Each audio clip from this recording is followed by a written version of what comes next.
In July of 2022, St. Louis experienced historic flash flooding, with the most rain ever observed in a single day. The impact of this disaster left many individuals in St. Louis and St. Charles displaced and uncertain about their future, struggling to rebuild their lives. The emotional toll of such an event can be overwhelming.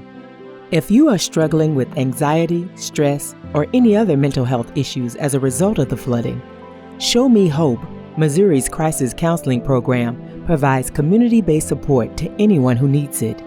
You can access our services by visiting moshowmehope.org. Our counselors are trained to teach coping and stress management skills to help you deal with anxiety and will provide you with the support and resources you need to recover and rebuild your life after the disaster. Remember, if you're struggling with mental health issues after the flood, don't hesitate to reach out for help. We're here for you.